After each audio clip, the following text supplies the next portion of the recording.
Hello friends, welcome back to Swati commerce classes. आज जो मैं इस क्लास में टॉपिक कवर करने जा रही हूँ वो सेक्शन 141 कंपनी ऑडिट के सेक्शन 141 जो डील करता है eligibility, qualification and disqualification of auditor. इसमें हमें 4 सबसेक्शन पढ़ना है, subsection 1, subsection 2, subsection 3 and subsection 4। Subsection 1 and subsection 2 eligibility and qualification से डील करता है। सबसेक्शन 3 डिसक्वालिफिकेशन से डील करता है और सबसेक्शन 4 कहता है कि अगर ऑडिटर सबसेक्शन 3 के अंडर में डिसक्वालीफाई हो जाता है तो उसे वैकेट करनी पड़ेगी ऑफिस। तो सबसेक्शन 4 वैकेशन ऑफ ऑफिस से डील करता है। अब हम सबसे पहले सबसेक्शन 1 देखते हैं। Subsection 1 of section 141।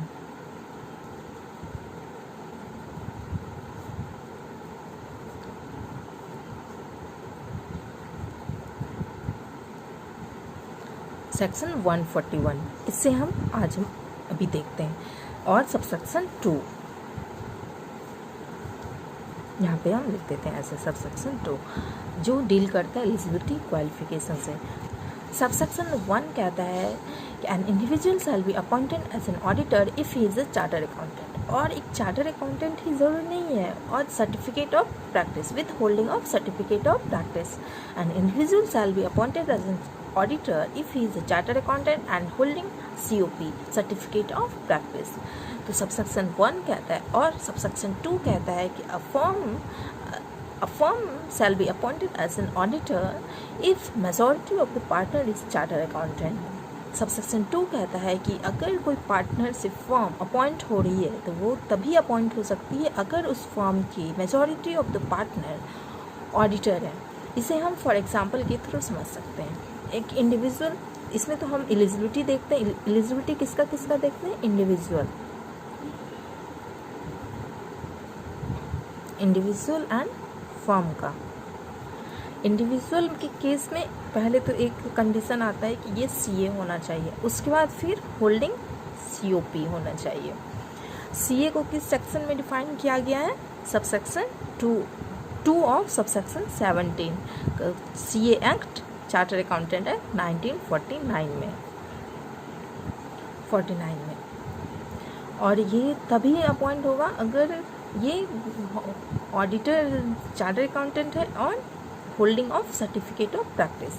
और फर्म के केस में आता है majority of the partner of a firm is the charter accountant.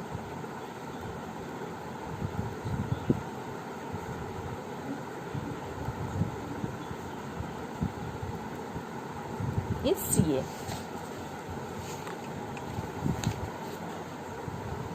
Majority of the partner is CA। ये हमारा एलिजिबिलिटी हो गया। हमने एक कंडीशन देखा कि ये एक CA होना चाहिए इंडिविजुअल के केस में और होल्डिंग सर्टिफिकेट ऑफ प्रैक्टिस। और फर्म के केस में majority of the partner CA होना चाहिए, तब ये फर्म एलिजिबल है अपॉइंट के लिए। और ये इंडिविजुअल की जो अपॉइंटमेंट होगी इन द नेम ऑफ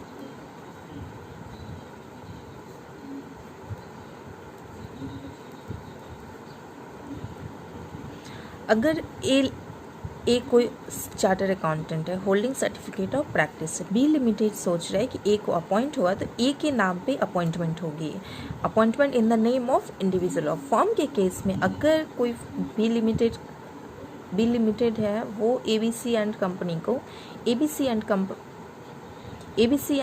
को अपॉइंट करना चाह रही है, तो इसके पार्टनर हैं ABC। तो A के नाम पे अपॉइंटमेंट नहीं होगी। अगर B लिमिटेड अपॉइंट करना चाह रहा है तो A के नाम पे अपॉइंटमेंट नहीं होगी, B के भी लिमिटेड नाम पे अपॉइंटमेंट नहीं होगी, ना कि C के नाम पे अपॉइंटमेंट होगी ABC एंड कंपनी के नाम पे। तो in case of firm appointment shall be made in the name of firm. Appointment किसके नाम पे होगी? ABC एंड कंपनी के नाम पे होगी। ये तो हो गया हमारा एलिजिबिलिटी एंड क्वालिफिकेशन। इसमें हमने सेक्शन 2 पढ़ा, सबसेक्शन 1 एंड सबसेक्शन 2। 141 का section 1, subsection 1 and subsection 2। Subsection 1 and subsection 2 deal करता है एलिजिबिलिटी एंड क्वालिफिकेशन से। इसमें हमने 2 का पढ़ा, इंडिविजुअल एंड फर्म का। इंडिविजुअल के केस में अपॉइंटमेंट होगी in the name of individual, और फॉर्म के केस में अपॉइंटमेंट जो होगी in the name of form, और इंडिविजुअल के केस में चार्टर अकाउंटेंट होना चाहिए और होल्डिंग सर्टिफिकेट ऑफ प्रैक्टिस, और इन फॉर्म के केस में majority of the partner of a form is must be a charter accountant and appointment shall be made in the name of form. ये हमने 4 condition हमने पढ़ा इसमें eligibility and qualification के case में। अब हम पढ़ते हैं डिस्क्वालिफिकेशन ऑफ ऑडिटर जो डील करता है सबसेक्शन 3 ऑफ सेक्शन 141।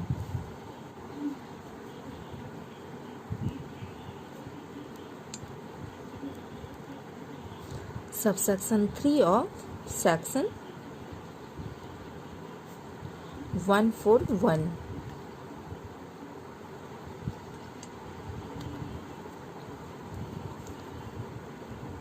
जो डील करता है डिस्क्वालिफिकेशन ऑफ ऑडिटर।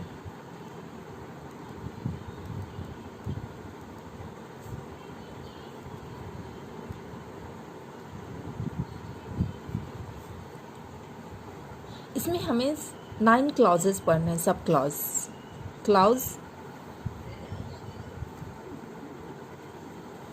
9 क्लॉजेस पढ़ने ए से लेके आई तक, जिसमें हमें 9 क्लॉजेस पढ़ना है ए से लेके आई तक, जिसमें से कि डी एक क्लॉज है जिसमें कि आपको 3 सब क्लॉज भी पढ़ने हैं। हम इस सारे क्लॉज को एक एग्जाम्पल के थ्रू समझ सकते हैं। जैसे कि एक ए लिमिटेड कंपनी है, ये बी को अपॉइंट करना चाहता है। हम ए को बाद में एक क्लॉज ए को हम बाद में पढ़ेंगे, पहले बी से लेके जी तक हम इसमें कवर करते हैं। बी लिमिटेड है, बी एक इसमें एम्प्लॉई है जो कि